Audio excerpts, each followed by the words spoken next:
Dans un village oublié par les nobles, où les murmures valent plus que la vérité, une jeune femme vivait comme une ombre parmi les siens. On disait qu'elle était la moins gracieuse de 3 sœurs, mais personne ne savait ce que cela lui avait réellement coûté. Chaque regard détourné, chaque rire suffoqué derrière une porte, avait construit autour d'elle un mur invisible que même la lumière du soleil semblait hésiter à traverser. Pourtant, quelque chose en elle refusait de se briser, une douceur silencieuse, une force que personne ne prenait la peine d'observer. Mais ce jour-là, tout changea. Les cloches du royaume sonnèrent d'une manière que personne jamais n'avait entendue, comme si elles annonçaient un destin que ne même le vent n'osait chuchoter. Les rues s'enflammèrent de curiosité, de jalousie, d'espoir et de peur. Car, au milieu de la foule que se empurava par avers le cortège auréal, un regard s'arrêta. Pas sur les belles robes, pas sur les sourires trop parfaits, mais sur elle, l'invisible, elle, que personne ne remarquait. Et dans ce regard, il y avait quelque chose que elle-même n'osait imaginer. Quand il prononça son nom, un nom que personne jamais n'avait appelé avec douceur, le silence tomba sur le village. Un silence lourd, tranchant, presque prophétique. Et dans ce instant suspendu, une question brûla dans l'air, laissant tous incapables de respirer. Pourquoi lui avait-il choisi elle? Le village de Thornwick s'éveillait dans une agitation inhabituelle ce matin-là, mais dans la demeure des Ashford, Elara demeurait invisible, comme toujours. Assise dans le coin le plus sombre de la cuisine, elle écoutait ses sœurs se disputer devant le miroir, leurs voix stridentes perçant le silence matinal comme des lames acérées. « Mère, dis à Marielle qu'elle ne peut pas porter ma robe bleue !» criait Solène, ses boucles dorées dansant autour de son visage parfaitement poudré. « Le prince Rowan arrive aujourd'hui, et cette couleur met en valeur mes yeux. » Marielle, l'aînée, arracha brutalement le tissu des mains de sa sœur. « Tes yeux ? Les miens sont bien plus éclatants. D'ailleurs, pourquoi gaspilles-tu ton temps ? Tout le monde sait que je suis la plus belle des 3 filles, Ashford. »« Les 3 !» ricana Solène en jetant un regard méprisant vers le coin où Elara était assise. « Nous ne sommes que 2, ma chère. Cette chose là-bas ne compte pas. » Elara baissa la tête, ses mains tremblantes serrant le morceau de pain dur qu'elle tenait. 19 années de cette existence, 19 années à être traitée comme une ombre dans sa propre maison. Depuis la mort de son père, 9 ans auparavant, sa mère Adela avait transformé toute son affection en adoration aveugle pour ses 2 aînés, laissant Elara se faner dans l'obscurité. « Elara !» La voix cassante de sa mère la fit sursauter. « Au lieu de rester là comme une idiote, va nettoyer l'écurie. Le cortège royal ne doit voir aucune saleté quand il passera devant notre demeure. » Sans un mot, Elara se leva, ses cheveux châtains mal coiffés tombant devant son visage. Elle avait appris depuis longtemps que protester ne servait à rien. Marielle lui donna un coup d'épaule en passant, renversant délibérément l'eau qu'Elara avait mise de côté pour se laver le visage. « Pardonne-moi » murmura Marielle avec un sourire cruel.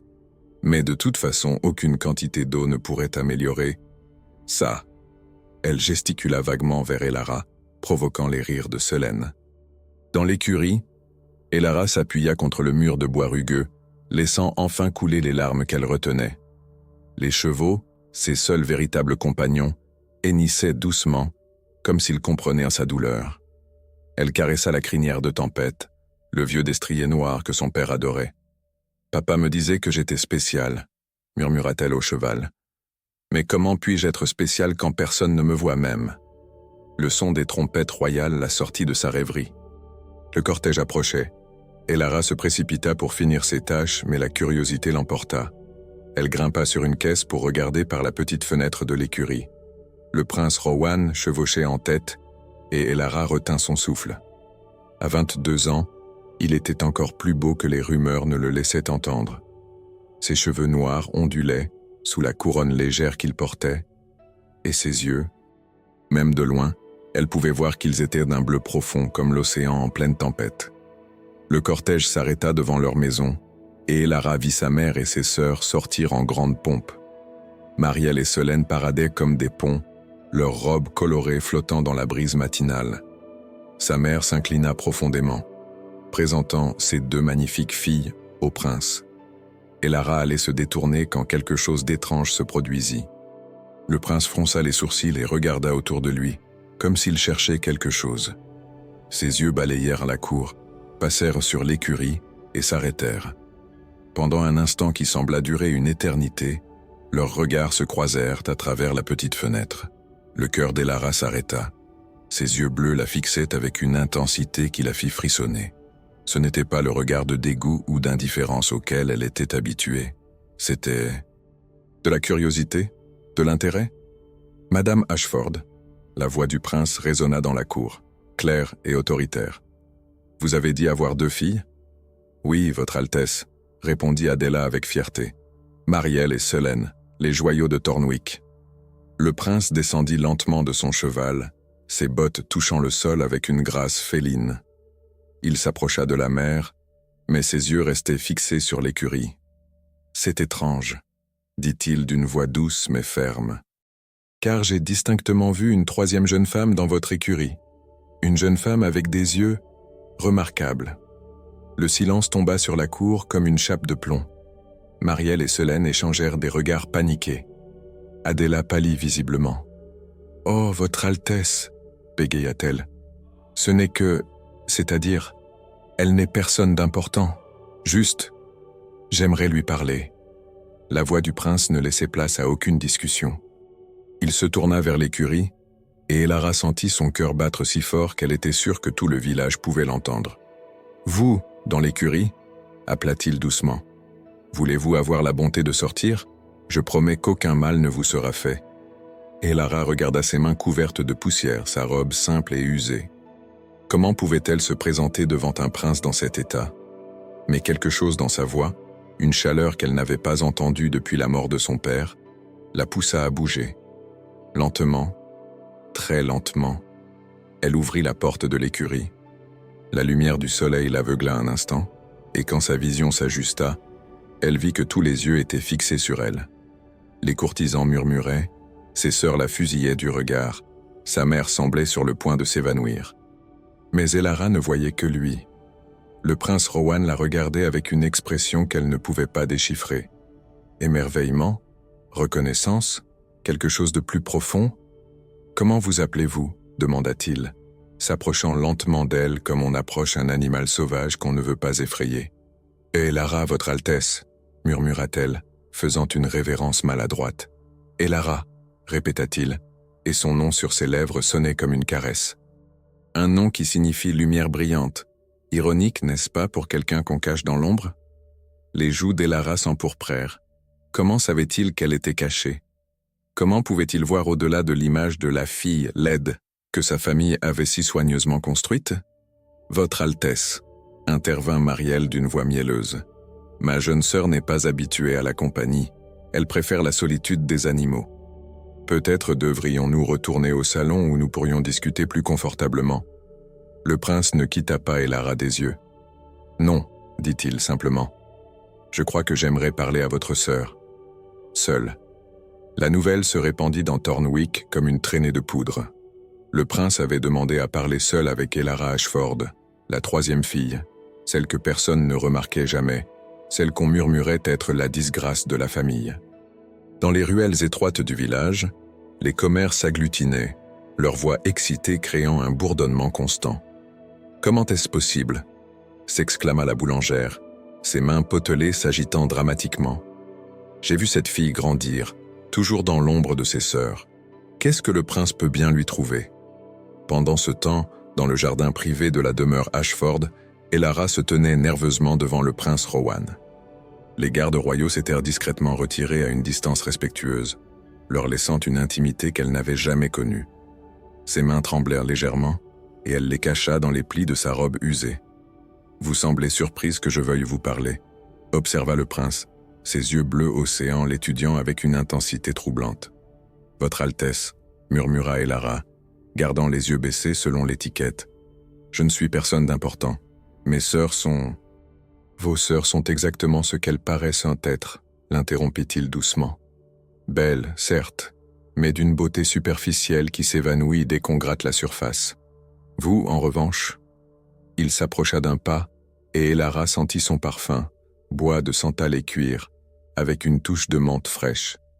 Vous cachez quelque chose, je l'ai vu dans vos yeux à travers cette fenêtre, une profondeur que je n'ai rencontrée chez aucune dame de la cour.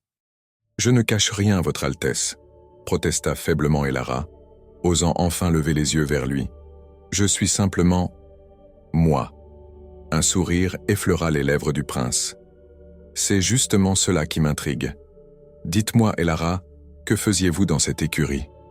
Je m'occupais des chevaux, répondit-elle, une note de passion perçant involontairement dans sa voix.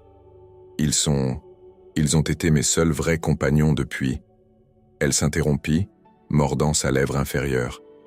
Comment pouvait-elle dire à un prince que sa propre famille la traitait comme une servante? Depuis la mort de votre père, compléta-t-il doucement, la surprenant. Oui, je sais qui était Marcus Ashford, un homme honorable qui servait autrefois à la cour de mon père. Les yeux d'Elara s'écarquillèrent. Vous connaissiez mon père? J'étais jeune, mais je me souviens de lui. Il parlait souvent de ses 3 filles. Le prince fit une pause, son regard devenant pensif. Il parlait surtout de la plus jeune. Il disait qu'elle avait quelque chose de spécial, quelque chose qu'il fallait protéger. Des larmes piquèrent les yeux d'Elara. Cela faisait si longtemps que personne n'avait mentionné son père avec respect, encore moins rappelé son amour pour elle. À travers la fenêtre du salon, Selène observait la scène avec une rage croissante. Ses ongles s'enfonçaient dans le rideau de dentelle qu'elle serrait. Comment cette petite souillon osait-elle monopoliser l'attention du prince? Mère, siffla-t-elle, se tournant vers Adela qui était affalée dans un fauteuil, l'air défait. Nous devons faire quelque chose. Si le prince s'intéresse à Elara, il ne s'intéresse pas vraiment à elle, coupa Marielle, bien que sa voix manquait de conviction. Il est simplement curieux. Une fois qu'il verra qui elle est vraiment, il perdra tout intérêt. Mais même en prononçant ces mots, Marielle sentait le doute s'insinuer en elle. Elle avait vu la façon dont le prince regardait Elara. Ce n'était pas de la simple curiosité. C'était quelque chose de plus profond, de plus dangereux pour leurs ambitions. Dans le jardin, le prince continuait sa conversation avec Elara, notant chaque petit geste qui trahissait sa vraie nature. La façon dont elle caressait inconsciemment une mèche de cheveux derrière son oreille quand elle était nerveuse. Comment ses yeux s'illuminaient quand elle parlait des chevaux. La grâce naturelle de ses mouvements, même sous ses vêtements modestes. « Montrez-moi », dit-il soudain. « Pardon ?» Elara cligna des yeux, confuse. « Les chevaux. Montrez-moi comment vous vous occupez d'eux. J'aimerais voir cette passion dont vos yeux parlent si éloquemment. » Elara hésita. Emmener le prince à l'écurie? C'était impensable. Mais il y avait quelque chose dans son regard, une sincérité qui la toucha profondément. « Si votre Altesse le souhaite », acquiesça-t-elle finalement. Alors qu'il marchait vers l'écurie, Elara ne remarqua pas Selène qui s'éclipsait par la porte de derrière, un plan machiavélique germant dans son esprit. Elle devait agir vite si elle voulait sauver ses chances de devenir princesse. Dans l'écurie, la transformation d'Elara était remarquable. La jeune femme timide et réservée s'animait, ses mouvements devenant assurés et gracieux. Elle présenta chaque cheval au prince, racontant leur personnalité et leurs préférences avec une tendresse qui le toucha profondément. « Celui-ci, c'est Tempête », dit-elle en caressant le destrier noir.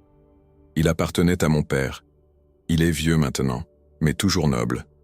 Papa disait qu'un cheval reflétait l'âme de son cavalier. « Et que reflète Tempête sur votre père ?» demanda doucement Rowan.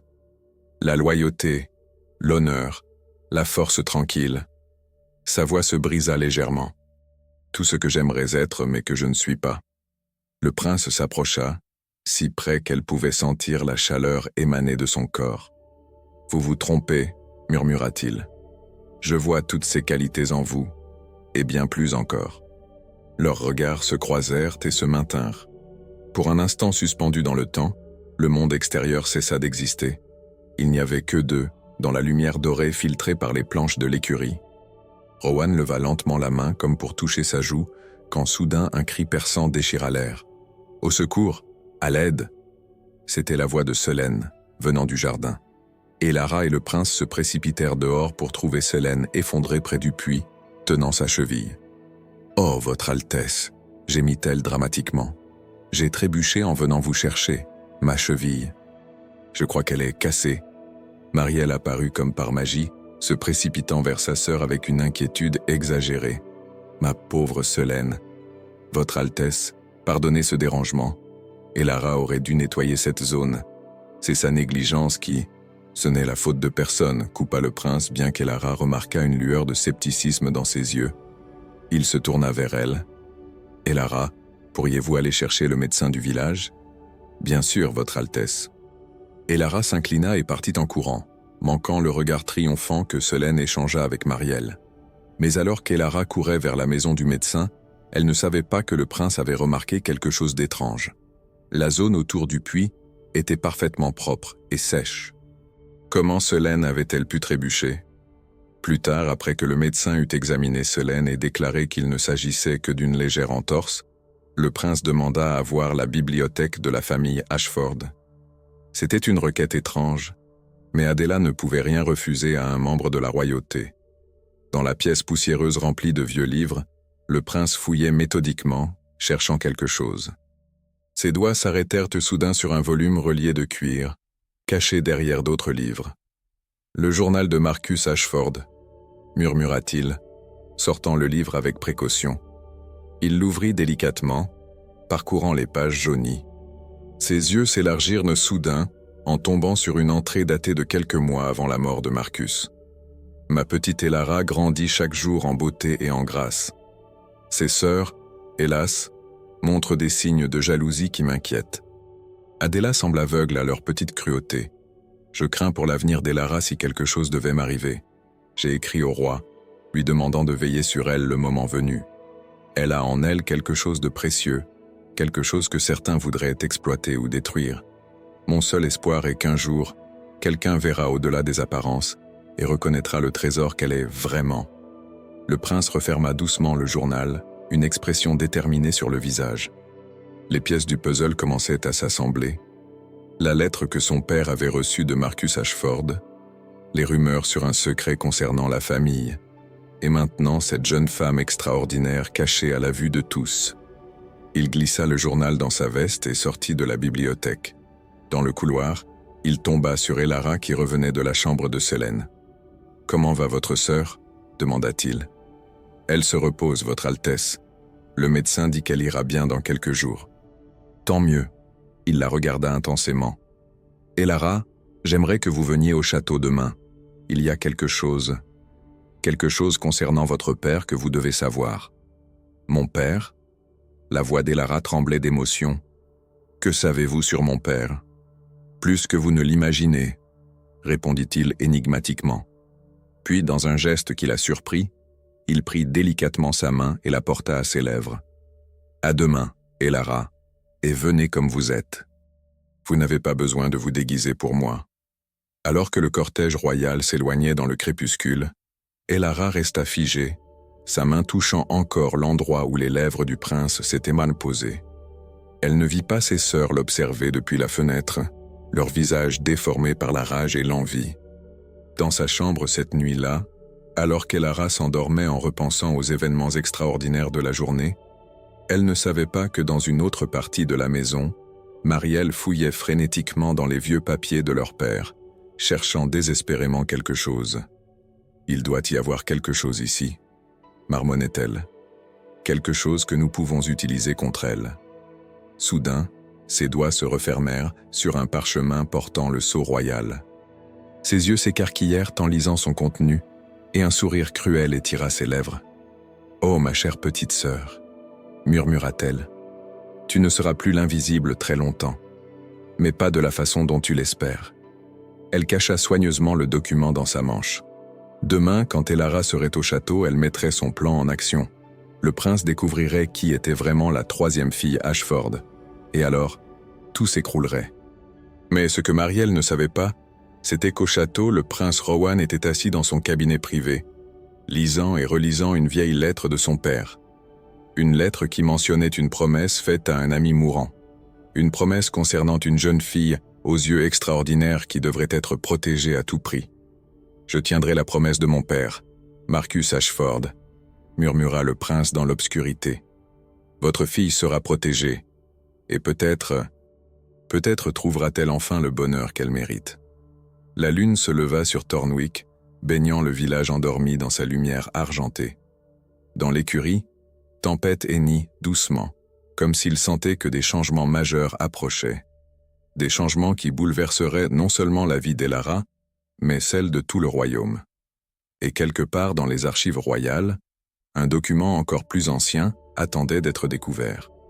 Un document qui révélerait pourquoi Marcus Ashford avait vraiment caché la beauté et l'identité de sa plus jeune fille. Un secret qui remontait à des générations et qui pourrait changer le destin du royaume lui-même. Le carrosse royal qui vint chercher Elara le lendemain matin causa une sensation dans tout Thornwick. Les voisins se pressaient aux fenêtres, les enfants couraient dans les rues pour mieux voir, et les commères murmuraient avec une excitation mal contenue. Jamais dans l'histoire du village une telle attention n'avait été portée à celle qu'on appelait cruellement l'ombre des Ashford. Elara elle-même pouvait à peine croire ce qui se passait. Vêtue de sa meilleure robe, qui restait modeste comparée aux tenues de ses sœurs, elle descendit timidement les marches de la demeure familiale. Sa mère la regardait avec un mélange de confusion et de ressentiment, tandis que Marielle et Selene observèrent la scène depuis le pas de la porte, leurs visages figés dans des sourires forcés. « N'oublie pas qui tu es », siffla Selene alors qu'Elara passait devant elle. « Une invitation au château ne change rien à ta nature. » Mais pour une fois, les paroles cruelles de sa sœur ne l'atteignirent pas. Le souvenir du regard du prince, la douceur de sa voix, la chaleur de ses lèvres sur sa main, tout cela créait une armure invisible autour de son cœur. Le trajet jusqu'au château fut un émerveillement. Elara n'avait jamais voyagé dans un tel confort, les coussins de velours épousant son corps, les fenêtres ornées offrant des vues spectaculaires sur la campagne. Elle se pinça discrètement pour s'assurer qu'elle ne rêvait pas. À leur arrivée, elle fut accueillie non pas par des serviteurs, mais par le prince lui-même, ce qui provoqua des murmures surpris parmi les courtisans présents. Rowan portait une tenue plus simple que la veille, une tunique bleu nuit qui faisait ressortir ses yeux et des pantalons de cuir noir, mais il n'en paraissait pas moins royal.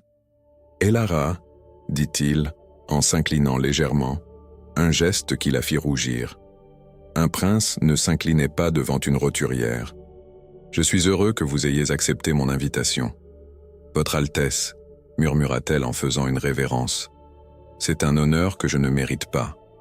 Nous verrons ce que vous méritez ou non. » répondit-il avec un sourire énigmatique. « Mais d'abord, j'ai pensé que vous aimeriez voir nos écuries. J'ai entendu dire que vous aviez un don particulier avec les chevaux. » Les yeux d'Elara s'illuminèrent, malgré elle, et Rowan sentit son cœur se serrer. Comment une famille pouvait-elle cacher une telle lumière? Comment avait-il pu la convaincre qu'elle était insignifiante alors qu'elle rayonnait d'une beauté intérieure si évidente? Les écuries royales étaient un paradis pour tout amoureux des chevaux. Des dizaines de magnifiques destriers occupaient des stalles spacieuses et immaculées. Elara ne put retenir un petit cri d'admiration. « Ils sont magnifiques !» souffla-t-elle, s'approchant d'une jument alezane qui hennit doucement à son approche. « C'est Aurore », expliqua Rowan. « Elle est habituellement très méfiante avec les étrangers, mais regardez. » La jument baissa la tête et se laissa caresser par Elara, fermant les yeux de contentement. Le palefrenier en chef, un vieil homme nommé Gareth, observait la scène avec stupéfaction. « En 20 ans de service, Votre Altesse, je n'ai jamais vu Aurore accepter si facilement le contact d'un inconnu, » dit-il. « Les chevaux sentent la pureté d'un cœur, » répondit simplement Rowan, ses yeux fixés sur Elara. « Ils ne se laissent pas tromper par les apparences. » Après leur visite des écuries, le prince conduisit Elara dans une partie privée du château.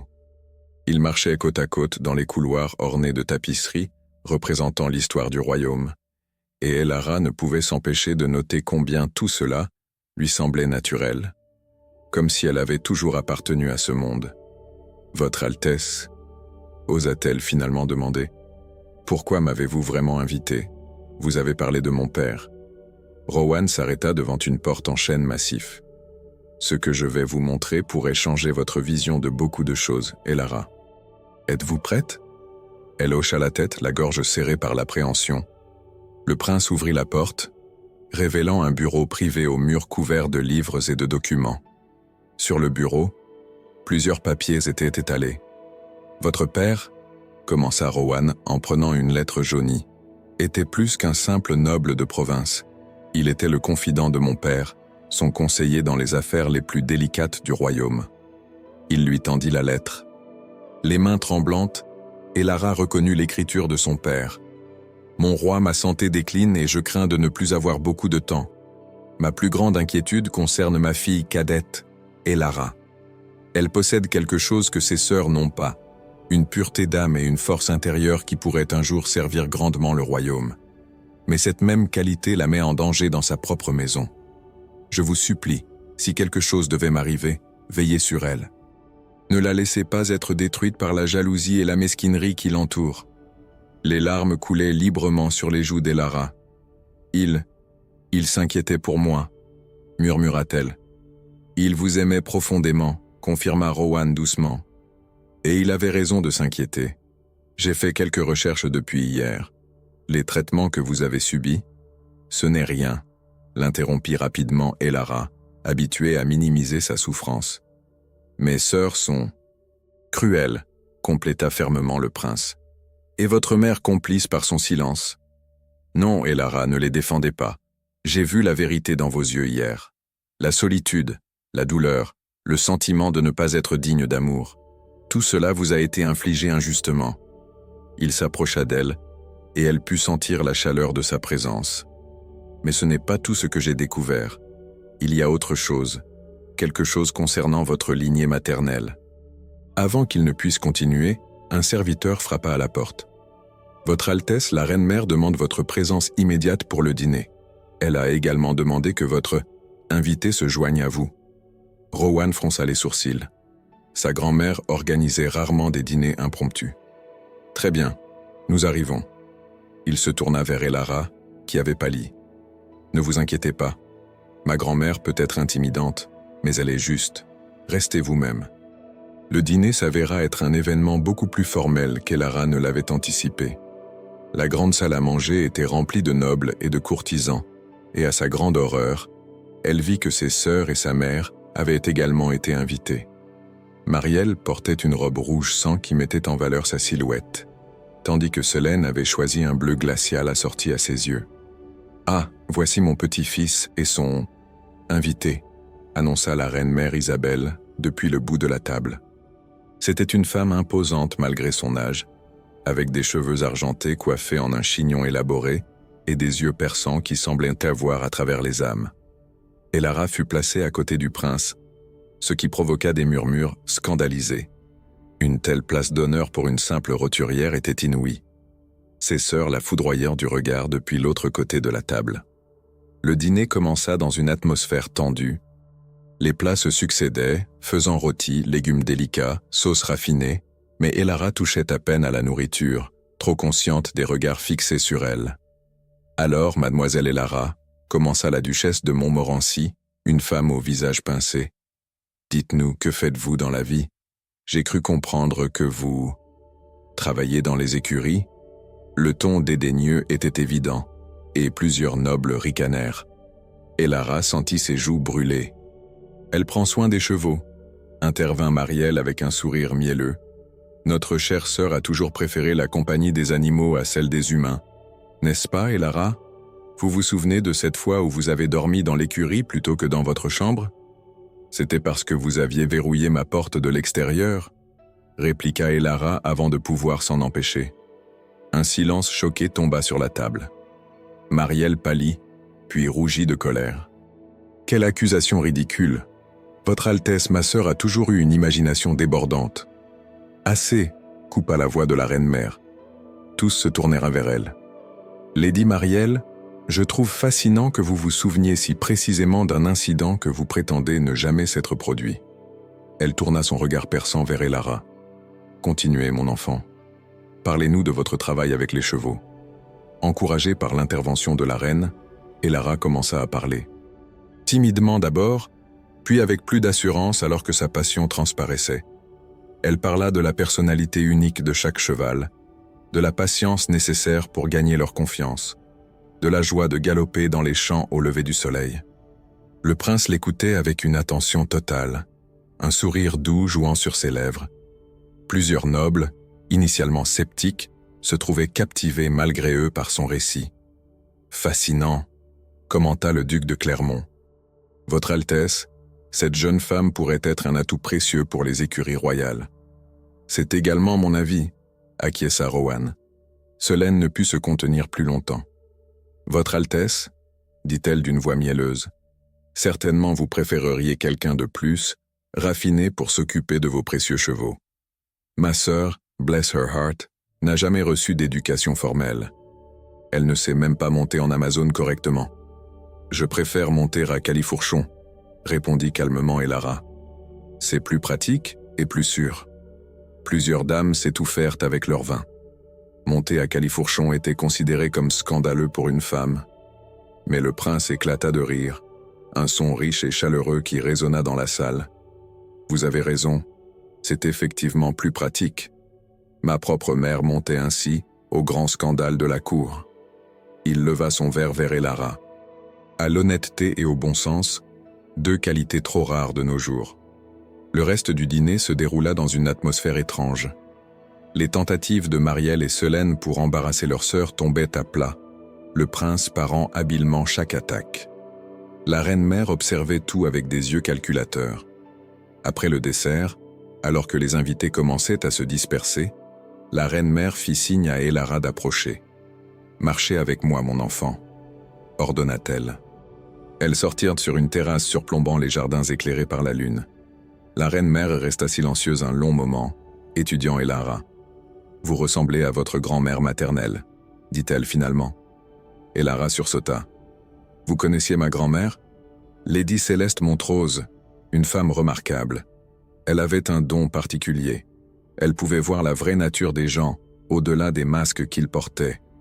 On disait qu'elle avait du sang des anciennes lignées, celle qui servait le royaume avant même sa fondation. » La reine-mère se tourna vers Elara, ses yeux brillant étrangement dans le clair de lune. « Ce don saute parfois une génération. Votre mère ne l'a pas. Vos sœurs non plus. Mais vous, je ne comprends pas, » murmura Elara. « Vous le comprendrez en temps voulu. » La reine-mère posa une main ridée mais étonnamment forte sur l'épaule d'Elara.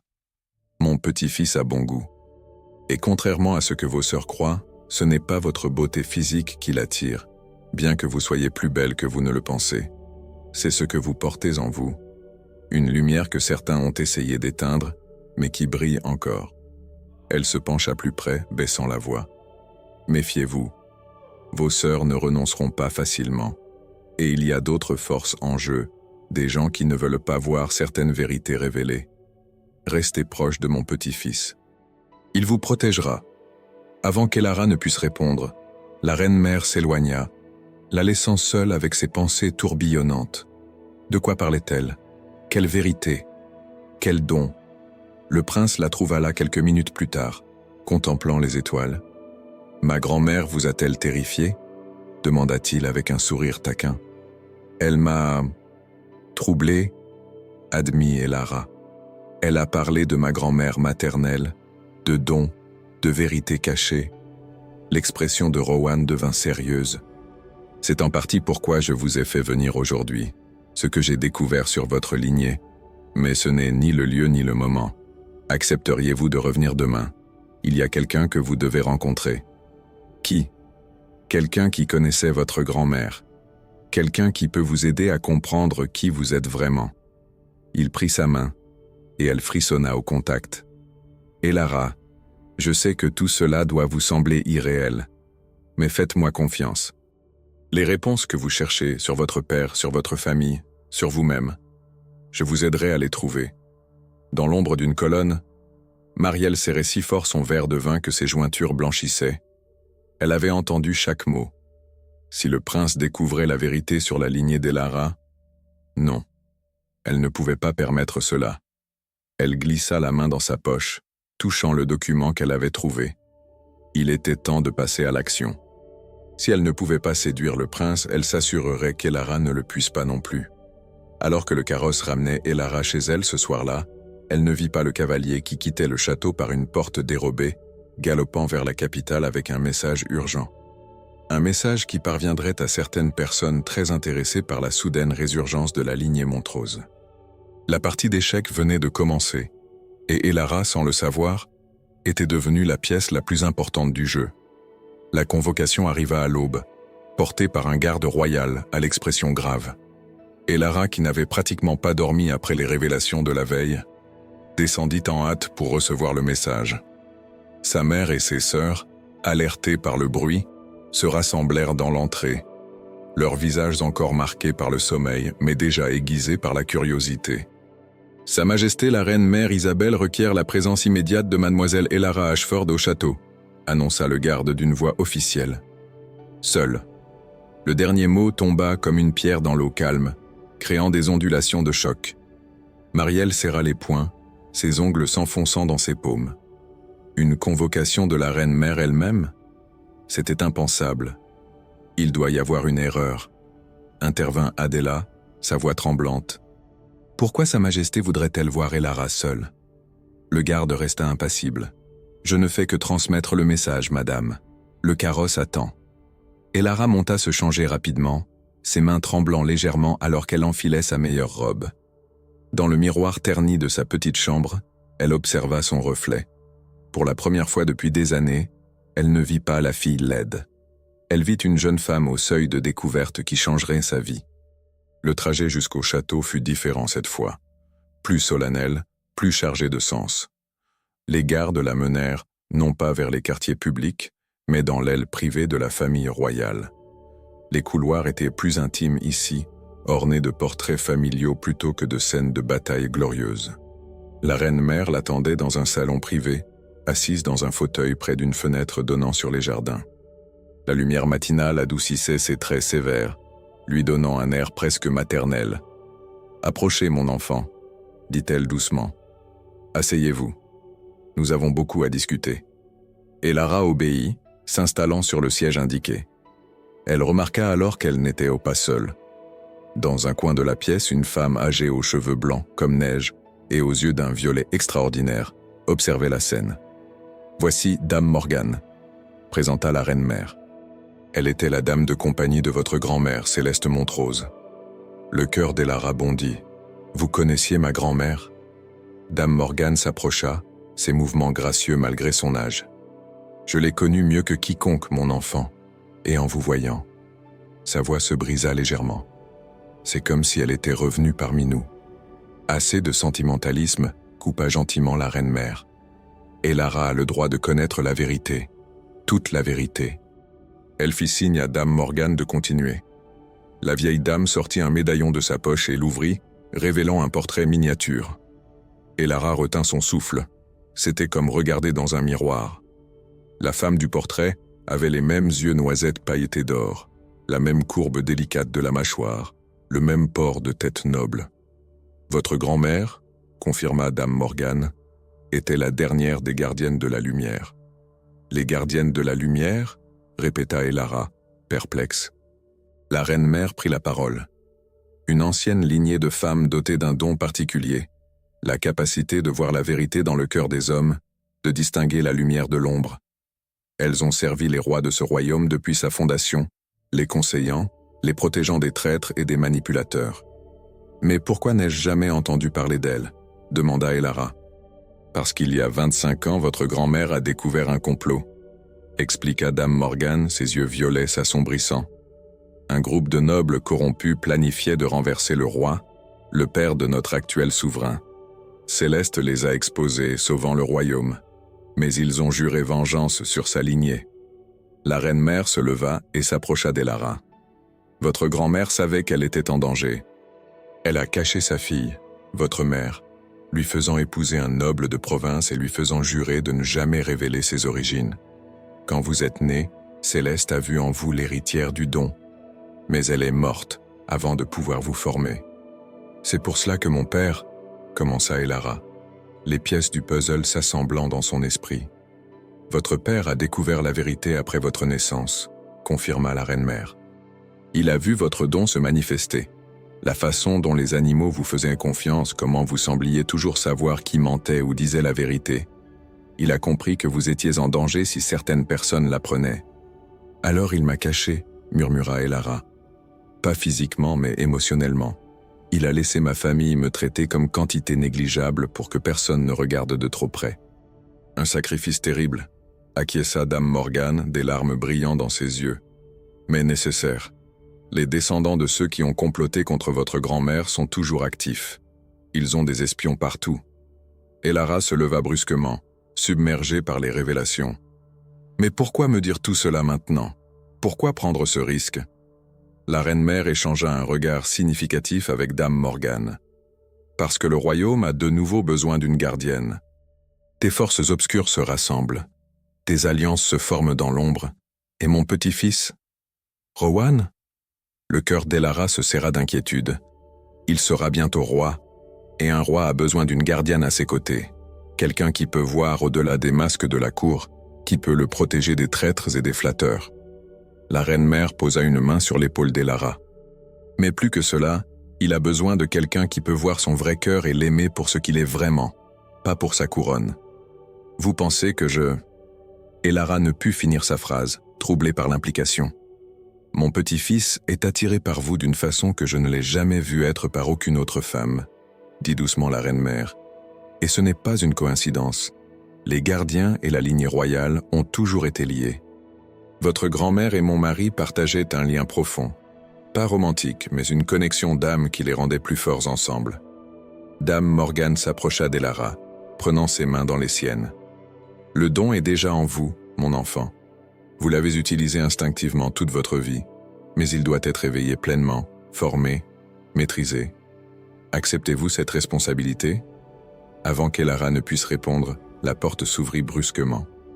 Le prince Rowan entra, son visage marqué par l'inquiétude. « Grand-mère, j'ai reçu des nouvelles troublantes. » Il s'arrêta en voyant Elara. « Vous lui avez dit ?»« Il était temps, » répondit simplement la reine-mère. Rowan s'approcha d'Elara, cherchant son regard. « Je voulais vous le dire moi-même, mais ma grand-mère a insisté. Comment vous sentez-vous » « Dépassée, avoua Elara. Confuse, effrayée. Je ne suis pas cette personne spéciale dont vous parlez tous. Je suis juste... Vous êtes extraordinaire, l'interrompit Rowan avec conviction. Il prit ses mains, ignorant le regard approbateur de sa grand-mère. Depuis le moment où j'ai croisé votre regard à travers cette fenêtre d'écurie, j'ai su. Pas à propos de votre lignée ou de votre don, cela je l'ai découvert après. Non, j'ai vu votre âme, Elara. Pure, forte, vraie. Votre Altesse, murmura Elara, troublée par l'intensité de son regard et la chaleur de ses mains. Rowan, corrigea-t-il doucement. Quand nous sommes seuls, je suis juste Rowan. Un raclement de gorge de la reine-mère les ramena à la réalité. Aussi touchant que soit ce moment, nous avons des questions urgentes à traiter. Rowan, quelles sont ces nouvelles troublantes? Le visage du prince s'assombrit. Mes espions m'informent que certaines familles nobles se réunissent en secret, les mêmes familles dont les ancêtres étaient impliqués dans le complot contre mon grand-père. Ils savent qu'Elara a été vue au château. Ils commencent à poser des questions. Alors nous devons agir vite, déclara la reine-mère. Elara doit être formée et elle doit être protégée. Je propose qu'elle reste au château. Ma mère ne le permettra jamais, protesta Elara. Mes sœurs, vos sœurs, dit soudainement Dame Morgane, et ne sont pas vos vraies sœurs. Un silence choqué tomba sur la pièce. Même la reine-mère sembla surprise. Que voulez-vous dire? Demanda Elara, sa voix à peine un murmure. Dame Morgane soupira profondément. C'est un secret que votre grand-mère m'a fait jurer de garder, mais les circonstances... Votre mère était déjà enceinte de Marielle et Selène quand elle a épousé votre père. Leur père biologique était l'un des conspirateurs. Quand il a été exécuté pour trahison, votre grand-mère a arrangé le mariage avec Marcus Ashford pour protéger votre mère du scandale. Mon père savait? La voix d'Elara tremblait. Il savait et il a accepté. C'était un homme d'honneur. Il a élevé Marielle et Selène comme les siennes. Mais quand vous êtes née, sa vraie fille, portant le don des Montrose, il a compris pourquoi le destin l'avait placé dans cette position. Pour vous protéger. Elara dut s'asseoir, ses jambes ne la portant plus. Toute sa vie était un mensonge. Ses sœurs qui la détestaient tant n'étaient que ses demi-sœurs, et leur père biologique était un traître. Pas étonnant qu'elles aient hérité de sa noirceur d'âme. Rowan s'agenouilla devant elle, son visage plein de compassion. « Je sais que c'est beaucoup à absorber, mais vous n'êtes pas seul, je suis là, nous sommes tous là. »« J'ai une question, » dit Elara, levant les yeux vers Dame Morgane. « Si mes sœurs sont les filles d'un traître, sont-elles dangereuses? Font-elles partie du complot ?» La vieille dame fronça les sourcils. « Je ne sais pas. Elles étaient très jeunes quand leur père est mort. Mais le sang appelle le sang, dit-on. Il faudrait les surveiller. Il y a autre chose, intervint la reine-mère. Si les conspirateurs apprennent qu'Elara est l'héritière des Montrose, ils essaieront soit de la tuer, soit de la contrôler. Un mariage arrangé avec l'une de leurs familles, peut-être. Cela n'arrivera pas. Gronda Rowan, une férocité protectrice dans la voix. Je ne le permettrai pas. Sa grand-mère lui lança un regard calculateur. Il y a un moyen de la protéger définitivement.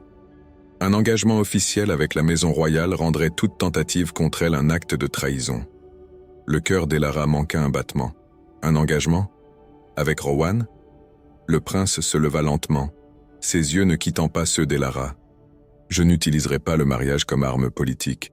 Si Elara et moi devons nous unir, ce sera par choix mutuel, pas par obligation. Noble sentiment, dit sèchement sa grand-mère.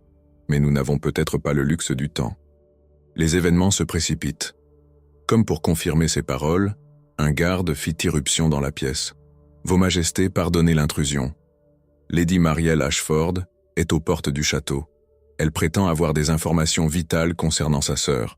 Elle insiste pour parler à Sa Majesté la Reine-Mère immédiatement. » Elara pâlit. « Marielle, qu'est-ce qu'elle pourrait bien… » « Le document, » murmura Dame Morgane. « Elle a dû trouver quelque chose dans les papiers de votre père. » La reine-mère se leva, son port royal intact malgré la tension.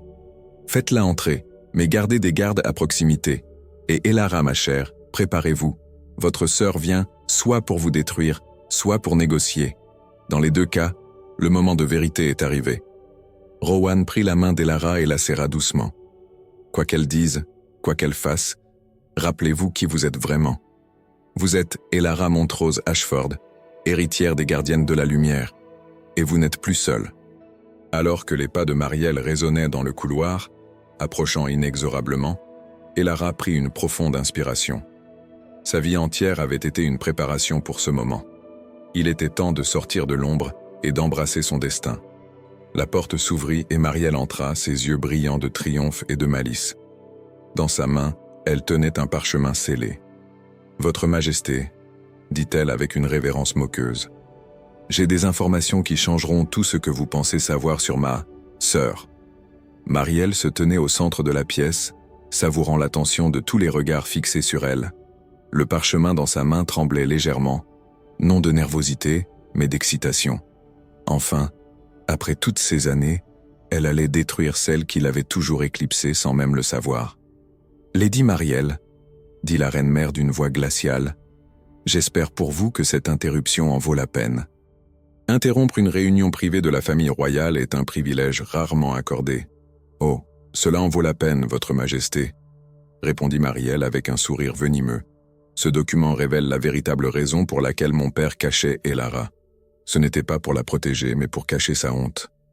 Elara sentit le sang quitter son visage. À côté d'elle, Rowan se raidit, sa main se posant instinctivement sur le pommeau de son épée. « Expliquez-vous, » ordonna la reine-mère, bien que ses yeux trahissent sa méfiance. Marielle déroula lentement le parchemin, théâtral jusqu'au bout. « Ceci est une lettre écrite par mon père peu avant sa mort. Une confession, pourrait-on dire. Il y révèle qu'Elara n'est pas sa fille biologique. »« C'est un mensonge !» s'exclama Elara, mais Dame Morgane posa une main apaisante sur son bras. « Laissez-la finir » murmura la vieille dame, ses yeux violets brillant étrangement.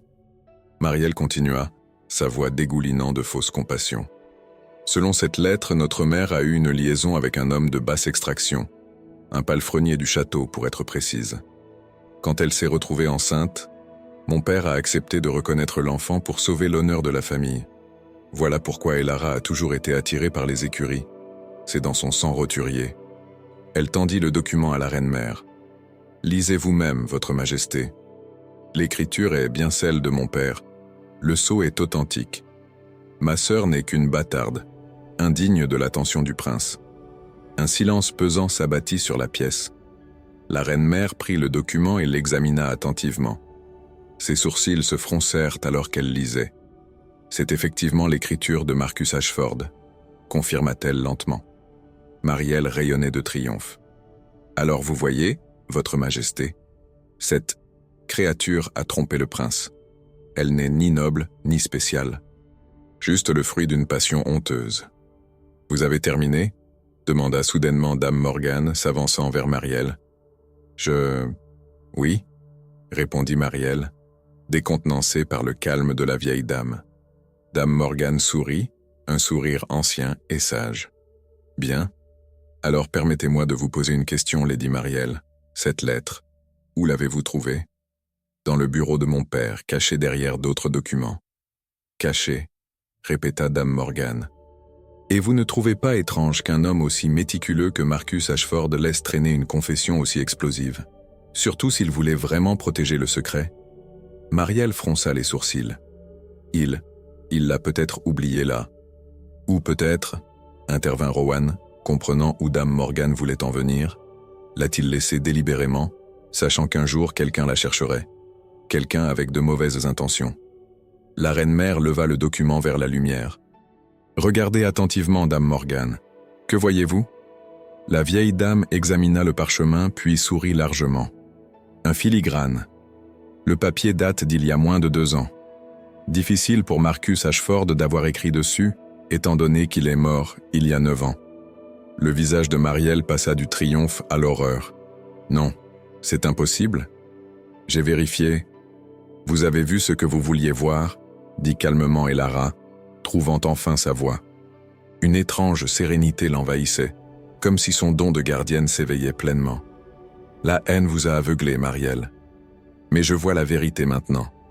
Ce n'est pas vous qui avez forgé ce document. » Elle se tourna vers sa demi-sœur, et pour la première fois, elle vit au-delà du masque de beauté. Elle vit la peur, la jalousie, mais aussi la manipulation.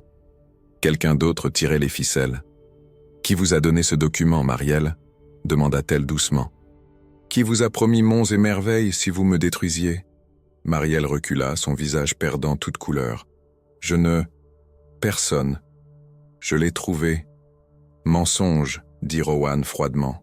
« Garde, fouillez-la. » Les gardes s'avancèrent, et malgré les protestations de Marielle, ils trouvèrent une bourse lourde d'or et une lettre cachée dans ses jupes.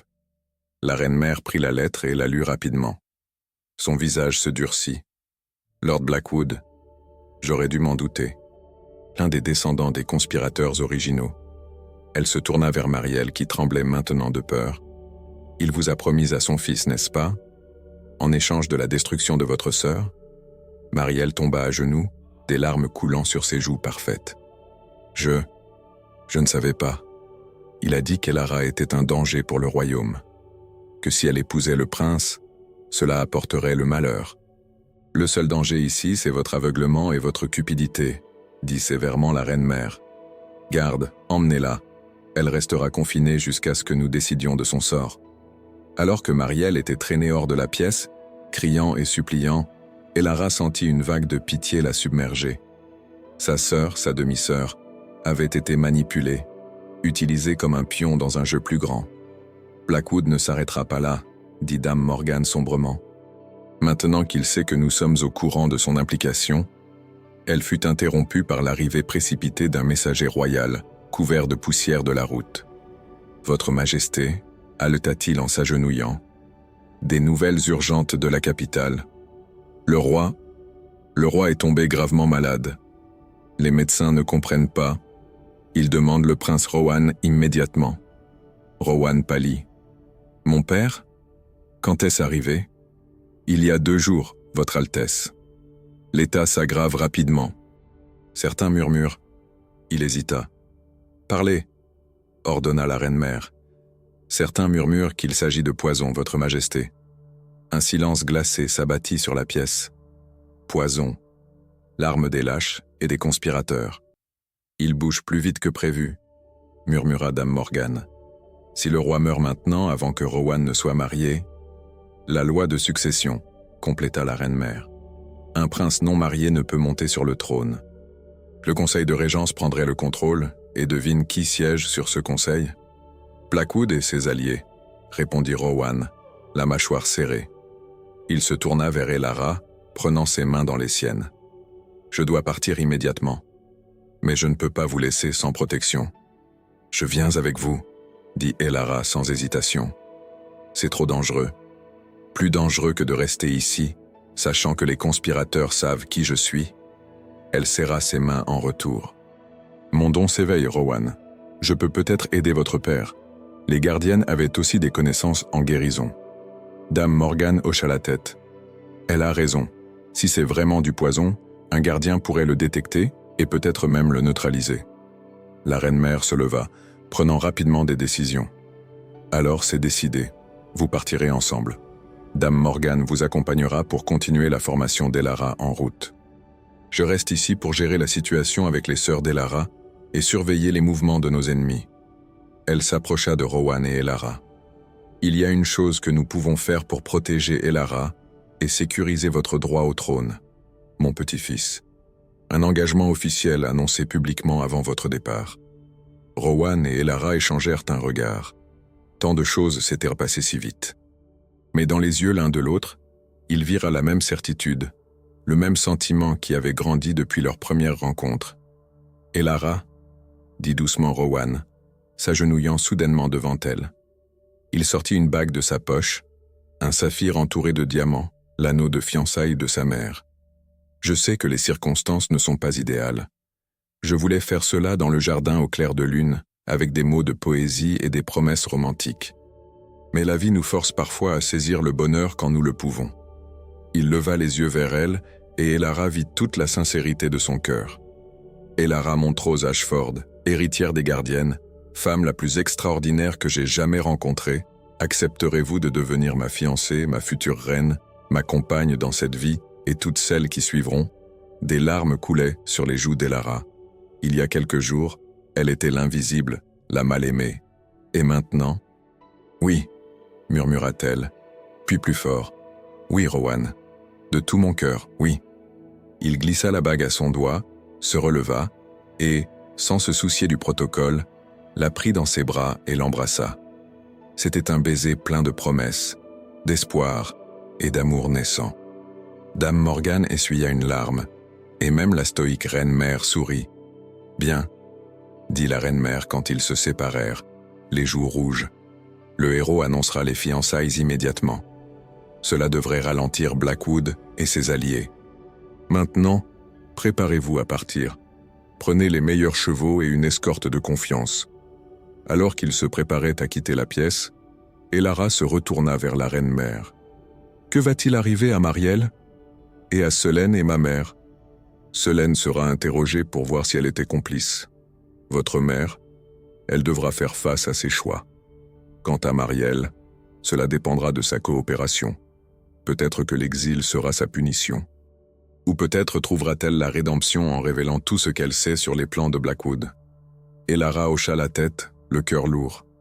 Sa famille dysfonctionnelle s'effondrait, mais elle avait trouvé une nouvelle famille, une qui l'acceptait pour qui elle était vraiment. Une heure plus tard, alors qu'ils chevauchaient vers la capitale, Elara serrée contre Rowan sur son destrier, elle ne pouvait s'empêcher de penser à quel point sa vie avait changé. La fille invisible était devenue la fiancée du prince. L'héritière d'un ancien pouvoir était éveillée. Mais les véritables défis étaient devant eux.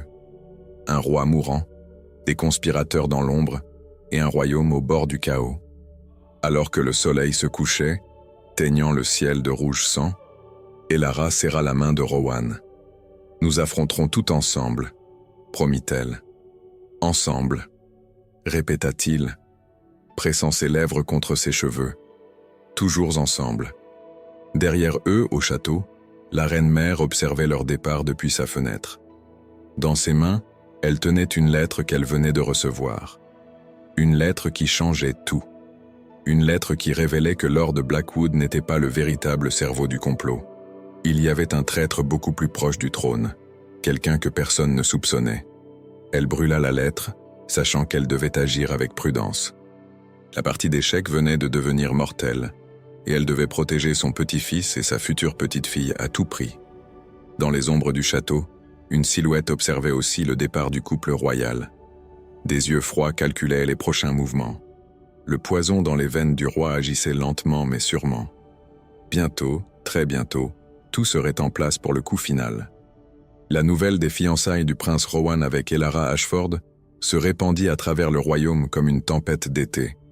Dans chaque taverne, sur chaque marché, dans chaque salon noble, on ne parlait que de cela. La mystérieuse troisième fille, celle que personne ne connaissait, était soudainement propulsée au rang de future reine. À Thornwick, la réaction fut explosive. Selene, enfermée dans sa chambre sur ordre de la reine-mère, hurlait sa rage aux murs indifférents. « Cette petite vipère !» criait-elle, jetant tout ce qui lui tombait sous la main. « Elle nous a manipulés depuis le début. Se faire passer pour une pauvre victime alors qu'elle visait la couronne. » Adela Ashford, effondrée dans le salon familial, semblait avoir vieilli de 10 ans en une nuit. La garde royale avait investi leur demeure, fouillant chaque recoin à la recherche de preuves de complicité avec Lord Blackwood. La révélation que Marielle et Selene n'étaient pas les filles de Marcus l'avait brisée. « Comment ai-je pu être si aveugle ?» murmurait-elle, les yeux perdus dans le vide. Marcus m'avait prévenu. Il m'avait dit de protéger Elara, de l'aimer comme elle le méritait. Et qu'ai-je fait? Je l'ai laissé souffrir, je l'ai ignoré, j'ai favorisé les filles d'un traître. Pendant ce temps, sur la route de la capitale, le cortège royal avançait à bride abattue. Elara, montant maintenant son propre cheval, une jument grise que Rowan lui avait offerte, chevauchait aux côtés de son fiancé.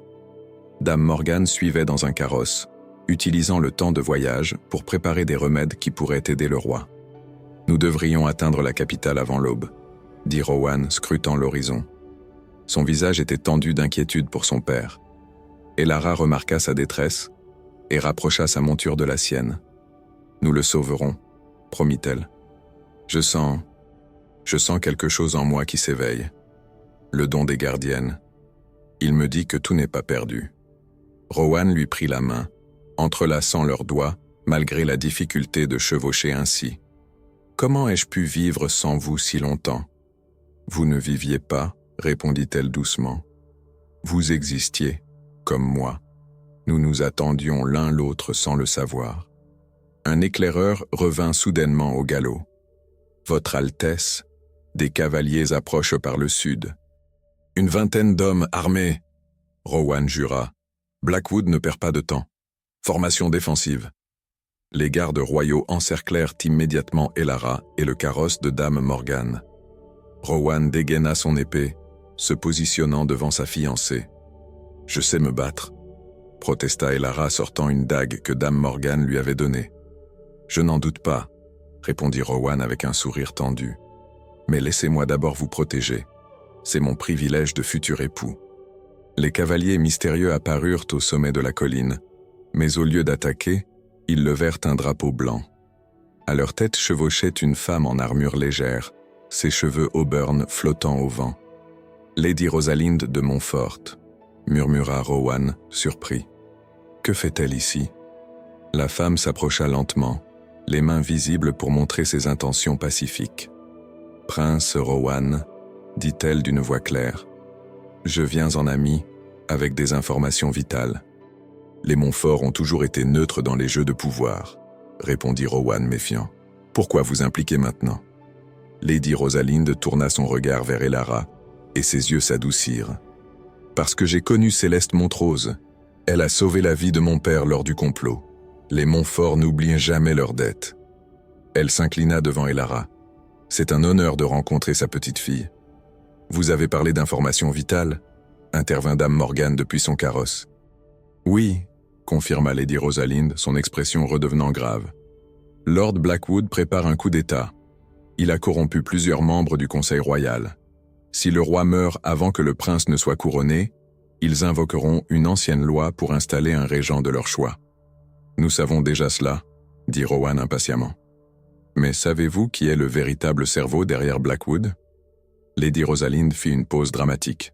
« Le chancelier Aldrich, l'homme le plus proche de votre père. » Un silence choqué accueillit cette révélation. Le chancelier Aldric était le bras droit du roi depuis 20 ans, son conseiller le plus fiable. « C'est impossible », murmura Rowan. « Aldric a toujours été loyal. »« Une façade », expliqua Lady Rosalind. « Il était l'amant de la mère de Marielle et Selene Ashford.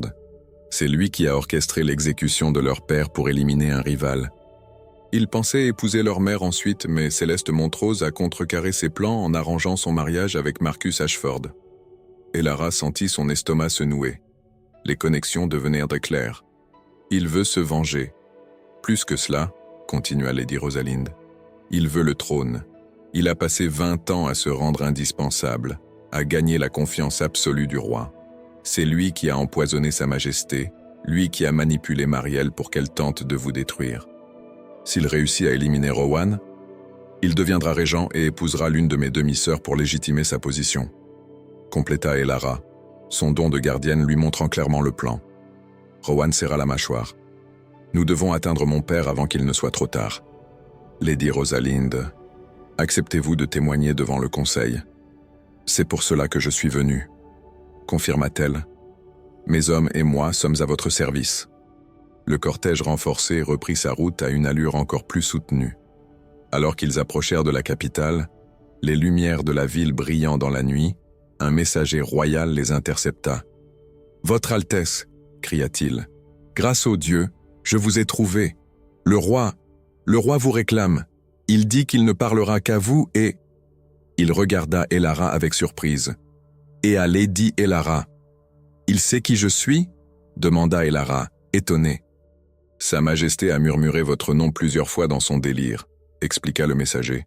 « Il répète sans cesse, la gardienne doit venir. Seule la lumière peut chasser l'ombre. » Ils galopèrent à travers les rues désertes de la capitale, le bruit des sabots résonnant sur les pavés.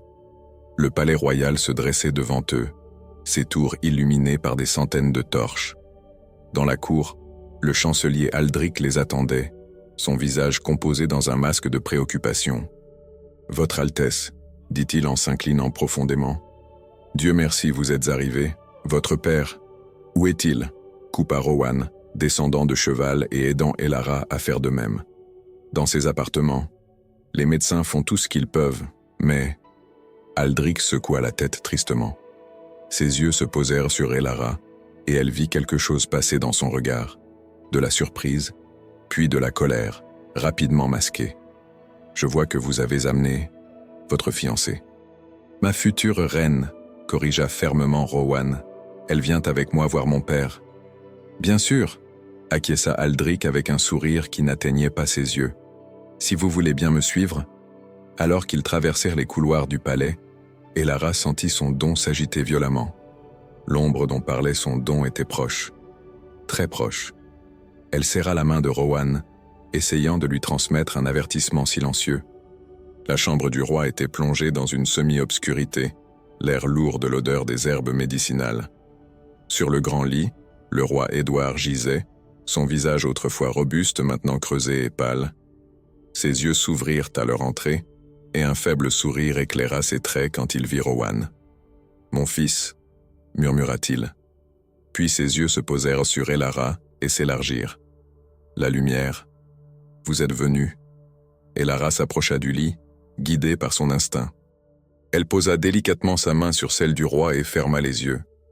Immédiatement, elle sentit le poison, une substance noire et visqueuse qui s'enroulait autour de la force vitale du roi comme un serpent. « Je le vois, » murmura-t-elle. « Le poison, mais ce n'est pas un poison ordinaire. Il a été mélangé avec du sang. »« Du sang ?» répéta Dame Morgane qui venait d'entrer. « Bien sûr, un poison de lignée. Il ne peut être administré que par quelqu'un partageant le sang de la victime ou... » Elle pâlit. « Ou par quelqu'un lié par un serment de sang au roi. » Tous les regards se tournèrent vers Aldric. Le chancelier avait prêté le serment de sang 20 ans plus tôt, une ancienne tradition liant le conseiller principal au monarque. « C'est ridicule, » protesta Aldric, mais la sueur perlait sur son front. « Je sers fidèlement Sa Majesté depuis que vous avez orchestré la mort de mon vrai grand-père. » La voix de Selene résonna depuis la porte. Elle se tenait là, escortée par des gardes, le visage ravagé par les larmes mais déterminé. « J'ai tout entendu, Aldric. Vos conversations secrètes avec Marielle.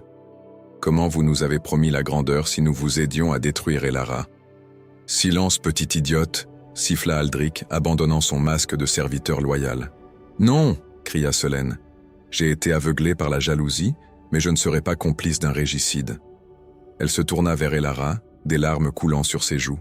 « Je suis désolé, Elara, pour tout. Je voulais juste être aimé, être spécial. Je ne savais pas. » Le chaos éclata. Aldric tenta de fuir, mais les gardes de Rowan le maîtrisèrent rapidement. Pendant ce temps, Elara se concentrait sur le roi, laissant son pouvoir de gardienne couler en lui.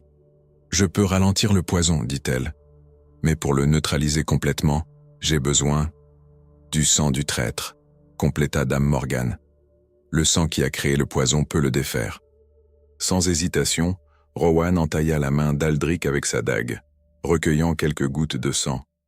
Dame Morgane les mélangea rapidement avec ses herbes, créant un antidote. Alors qu'ils administrèrent le remède au roi, Aldric cracha sa rage. « Vous ne gagnerez pas. Blackwood et les autres sont déjà en mouvement. La lignée des Montrose s'éteindra, et votre précieux royaume avec elle. Peut-être, dit calmement Elara, se tournant vers lui. Mais pas aujourd'hui, et pas par votre main. » Le roi toussa soudainement, de la couleur revenant sur ses joues. « Rowan, murmura-t-il. Mon fils ? » « Je suis là, père, » répondit Rowan, les larmes aux yeux. « Le mariage, haleta le roi. Vous devez vous marier, immédiatement, avant que les traîtres ne puissent agir. » Il tourna son regard vers Elara. « Gardienne, protégez mon fils, protégez le royaume. La lumière doit triompher. » Alors que l'aube pointait à l'horizon, teintant le ciel de rose et d'or, Elara comprit que sa transformation était complète. De fille invisible à future reine, de victime à protectrice. Et quelque part dans les cachots du château, Aldric souriait dans l'obscurité. Il pensait avoir gagné, mais il ne connaissait pas toute la vérité. Le véritable pouvoir derrière le complot restait dans l'ombre, attendant son heure. La bataille pour le royaume ne faisait que commencer. La grande salle du trône était bondée à craquer. Nobles, marchands, représentants du peuple, tous s'étaient rassemblés pour l'assemblée extraordinaire convoquée par le roi Édouard. Malgré sa guérison miraculeuse, le monarque restait affaibli, assis sur son trône avec l'aide de coussins, mais ses yeux brillaient d'une détermination farouche. Elara se tenait à la droite de Rowan, vêtue d'une robe bleu nuit brodée d'argent que la reine-mère lui avait envoyée. Elle sentait le poids des regards sur elle. Certains curieux, d'autres hostiles, beaucoup sceptiques. La fille invisible était maintenant sous les feux de la rampe, et chaque geste, chaque expression était scrutée. « Mes loyaux sujets », commença le roi d'une voix qui, bien que faible, portait toute l'autorité de sa charge. « Vous avez été convoqués pour témoigner de la vérité et de la justice. Le chancelier Aldric, en qui j'avais placé ma confiance absolue, a trahi cette confiance de la manière la plus vile. » Un murmure parcourut l'assemblée. Aldric, enchaîné entre deux gardes, se tenait au centre de la salle, mais son port restait arrogant, presque défiant. « Cependant, » continua le roi, « cette assemblée ne concerne pas seulement la trahison d'un homme, elle concerne l'avenir de notre royaume et la révélation de vérités longtemps cachées. » Il fit signe à Marielle d'avancer. La jeune femme, libérée de sa cellule pour témoigner, s'approcha lentement. Son apparence autrefois impeccable était défaite, ses yeux rougis par les larmes. « Lady Marielle Ashford, » dit le roi, « vous avez des révélations à faire à cette assemblée. » Marielle prit une profonde inspiration. « J'ai été manipulée par le chancelier Aldric et Lord Blackwood. Ils m'ont promis richesse et statut si j'aidais à détruire ma sœur Elara. Ils savaient qu'elle était l'héritière des gardiennes de la lumière. » Des exclamations choquées s'élevèrent. Beaucoup avaient entendu parler des gardiennes, mais les considéraient comme une légende. « C'est absurde !» cria une voix depuis la foule. Lord Blackwood émergea des rangs nobles, son visage rouge de colère. « Les gardiennes sont un mythe. Cette fille n'est qu'une opportuniste qui a ensorcelé notre prince. » « Ensorcelé ?» La voix d'Elara s'éleva, claire et forte. la surprenant elle-même. Elle s'avança et quelque chose dans son maintien fit taire les murmures. « Lord Blackwood, vous parlez d'ensorcellement alors que vous avez vous-même conspiré pour empoisonner notre roi? Où sont vos preuves ?» ricana Blackwood. Les divagations d'une fille jalouse et d'un chancelier qui dira n'importe quoi pour sauver sa peau? Les preuves, dit Dame Morgan en s'avançant, sont dans le sang même de cette salle. Elle sortit un cristal de sa robe, qui se mit à briller d'une lumière dorée. Ceci est une pierre de vérité, forgée par les premières gardiennes. Elle révèle la nature profonde de ceux qui l'entourent. Regardez. La lumière du cristal s'intensifia, baignant la salle. Autour d'Elara, une aura dorée apparut, pure et brillante. Autour de Rowan, une lumière bleue argentée, forte et protectrice. Mais autour de Blackwood et de plusieurs autres nobles, des ombres noires tourbillonnaient, révélant leur corruption. « Sorcellerie !» cria Blackwood, mais la panique dans sa voix était évidente. « Non !» dit la voix de Selene depuis l'entrée. Elle avait été amenée pour témoigner et se tenait droite malgré ses chaînes légères. « C'est la vérité que vous avez tenté de cacher. Ma sœur, ma vraie sœur, celle que j'ai torturée par jalousie, est bien l'héritière des Montrose. Et vous, Lord Blackwood, êtes le descendant direct de ceux qui ont tenté de détruire sa lignée. » Selene se tourna vers l'assemblée. « J'ai honte de mes actions. J'ai laissé la jalousie et l'amertume empoisonner mon cœur. Mais je ne laisserai pas ces traîtres détruire notre royaume. J'ai ici, elle sortit un parchemin de sa manche, la correspondance entre Blackwood et d'autres conspirateurs, leur plan pour assassiner le prince Rowan après le roi, installer un conseil de régence corrompu et éradiquer toute trace de la lignée Montrose. Le chaos éclata dans la salle. Les gardes durent intervenir alors que certains nobles tentèrent de fuir. Blackwood lui-même essaya de dégainer une dague cachée, mais Rowan fut plus rapide, le désarmant d'un mouvement fluide. « Silence !» tonna le roi, et malgré sa faiblesse, l'autorité dans sa voix ramena l'ordre. « Lord Blackwood, vous et vos complices serez jugés pour haute trahison. Mais d'abord, cette assemblée doit entendre toute la vérité. » Il fit signe à Elara d'approcher. « Lady Elara, montrez-leur. Montrez-leur ce que signifie vraiment être une gardienne. » Elara hésita un instant, puis ferma les yeux et laissa son pouvoir s'épanouir pleinement. La salle fut soudain baignée d'une lumière douce mais intense, et chacun sentit une chaleur apaisante les envahir. Les mensonges et les illusions se dissipèrent comme la brume au soleil. Dans cette lumière, tous virent la vérité, les années de souffrance d'Elara, sa bonté malgré la cruauté, son amour sincère pour Rowan, et surtout, le danger mortel qui planait encore sur le royaume. « Il y en a d'autres » murmura Elara, ses yeux brillants d'une lumière dorée. « Je les vois maintenant. Un réseau de corruption qui s'étend au-delà de nos frontières. Ils ne s'arrêteront pas avec l'échec de Blackwood. Alors nous devons agir rapidement, déclara le roi. Il se leva péniblement, soutenu par Rowan. « Mon fils, le temps est venu. Je ne peux plus régner efficacement dans mon état. Je choisis d'abdiquer en ta faveur. » Des gaspes de surprise résonnèrent. Une abdication était presque sans précédent. « Mais père, » commença Rowan. « Non, c'est décidé. Tu épouseras Elara dans 3 jours, et vous serez couronnés ensemble. Le royaume a besoin de force, de jeunesse, et surtout, de la lumière des gardiennes pour le guider à travers les ténèbres à venir. » « C'est contraire à toutes les traditions, » protesta un vieux duc. « Une roturière sur le trône ?»« Une roturière ?» La reine-mère Isabelle s'avança, majestueuse malgré son âge. « Lord Pemberton, permettez-moi d'éclairer votre ignorance. Les recherches de Dame Morgan ont révélé qu'Elara descend directement de la princesse Lyanna Montrose, sœur du roi Alduin III. Son sang est plus royal que celui de la moitié de cette assemblée. » Cette révélation finale acheva de retourner l'opinion. Les murmures devinrent des acclamations, d'abord timides puis de plus en plus fortes. « Vive le prince Rowan! Vive Lady Elara! Vive les futurs rois et reines !» Au milieu de la célébration, Aldric éclata d'un rire dément. « Vous pensez avoir gagné? Vous ne savez rien. Le cercle d'ombre existe depuis des siècles. Coupez une tête, 2 repousseront. La prophétie s'accomplira. » « Quelle prophétie ?» demanda sèchement Dame Morgan. Aldric sourit, un sourire qui glaça le sang d'Elara. « Quand la dernière lumière s'éteindra, les ténèbres éternelles engloutiront le monde. Et cette lumière, Il fixa Elara avec haine. Brûle déjà de l'intérieur. Avant que quiconque puisse réagir, il mordit quelque chose dans sa bouche. De l'écume apparut sur ses lèvres et il s'effondra, mort en quelques secondes. Du poison caché dans une fausse dent. « Emportez le corps », ordonna Rowan, troublé. Il se tourna vers Elara. Que voulait-il dire? Dame Morgan était devenue très pâle. Il y a une ancienne prophétie. Je pensais qu'elle était perdue. Elle parle de la dernière gardienne, celle qui aura le pouvoir de soit sauver le monde, soit le détruire. Le choix dépendrait d'eux. D'eux, pressa Elara, bien qu'une partie d'elle craignait la réponse. De l'amour, murmura Dame Morgan. Si la dernière gardienne trouve le véritable amour, sa lumière grandira et chassera les ténèbres pour toujours. Mais si son cœur se brise, elle n'eut pas besoin de finir.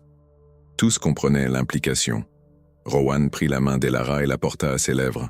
« Alors nous veillerons à ce que votre cœur ne se brise jamais, mon amour. » Touchant, dit une voix froide depuis les portes de la salle. Tous se retournèrent pour voir une femme entrer, vêtue de robe noire moirée.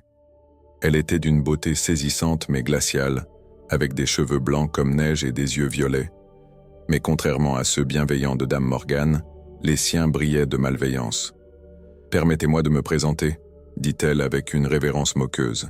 « Je suis Morgana la Noire, sœur jumelle de cette chère Morgane, et contrairement à elle, j'ai embrassé la vérité du cercle d'ombre. » Dame Morgan haleta.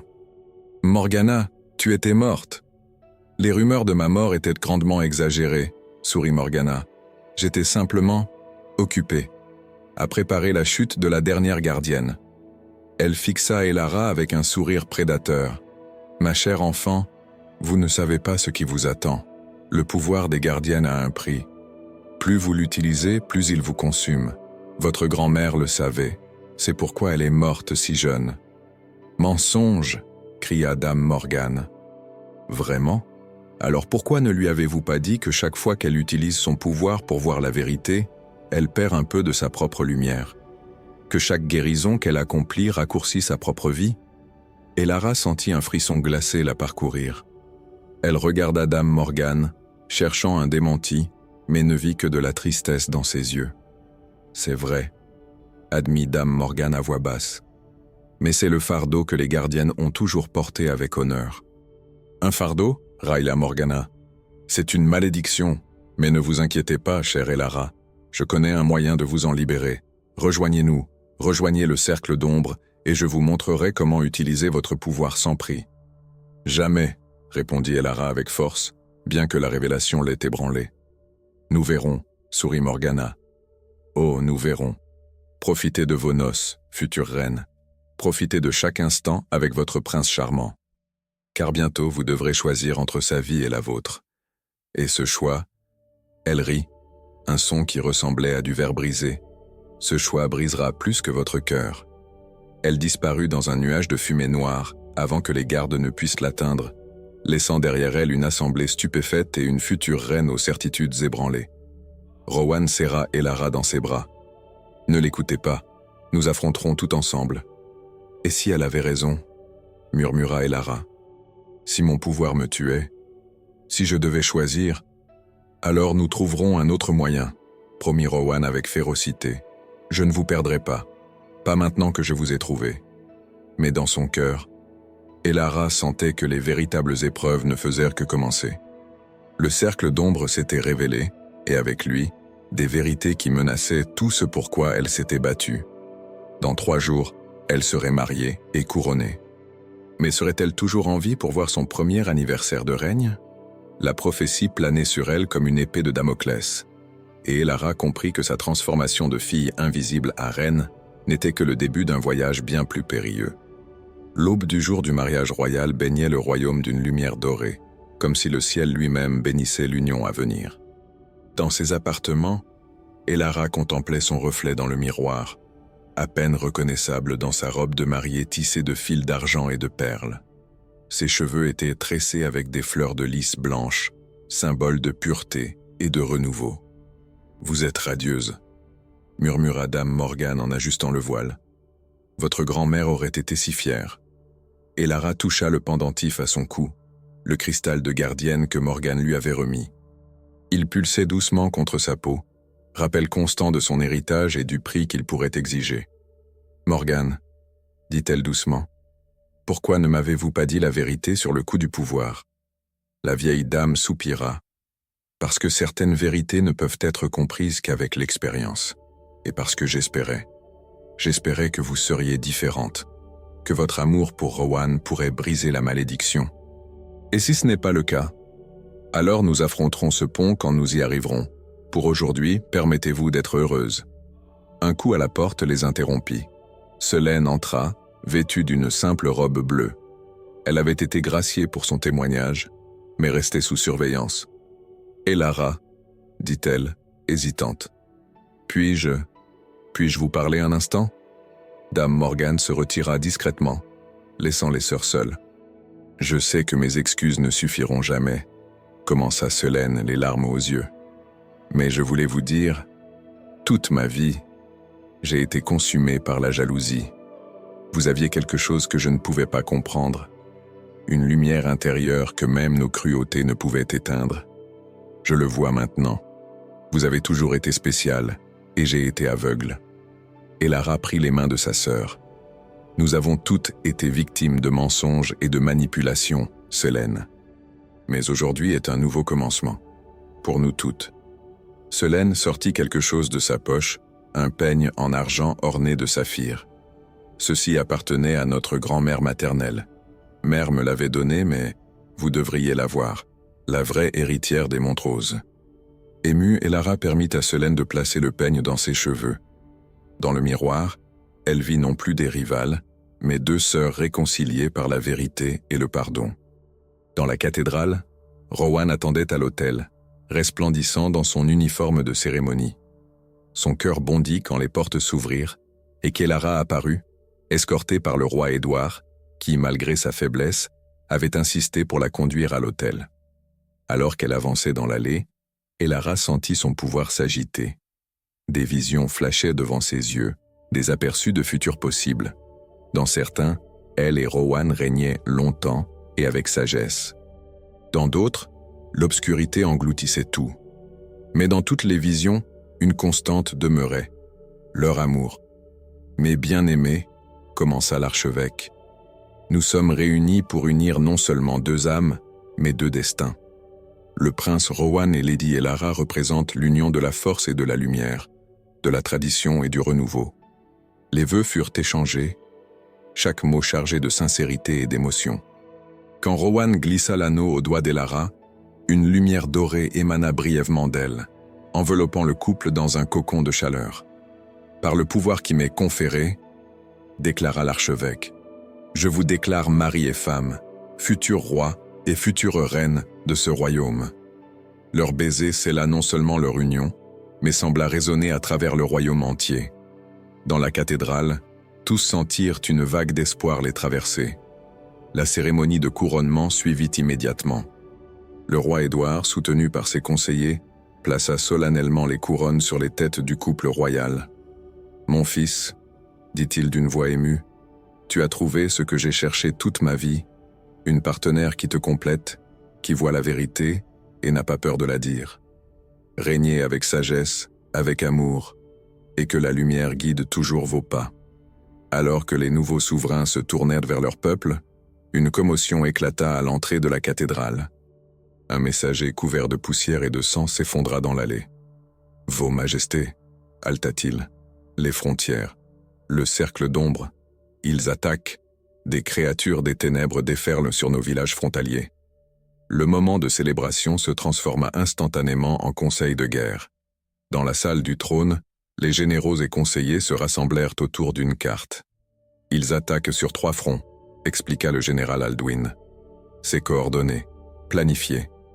Morgana la Noire mène l'assaut principal. Elle essaie de me forcer à utiliser mon pouvoir, comprit Elara. Plus je l'utilise pour les combattre, plus je m'affaiblis. Alors nous combattrons sans, » déclara Rowan fermement. « Non, » dit Elara en se levant, « c'est mon devoir. Je suis la gardienne. Je dois protéger le royaume. »« Pas au prix de votre vie, » protesta Rowan. « Et si c'était le seul prix pour sauver des milliers d'innocents ?» Elle posa sa main sur sa joue. Mon amour, je savais ce que j'acceptais en devenant votre reine. Certains fardeaux doivent être portés. Dame Morgane s'avança. Il y a peut-être un autre moyen. La prophétie parle de la lumière qui s'éteint, mais aussi de l'amour qui peut la raviver. Si le roi Rohan accompagne la reine Elara s'ils combattent ensemble, leur lien pourrait amplifier le pouvoir sans le même coup, compléta la reine-mère Isabelle. C'est risqué, mais c'est notre meilleure chance.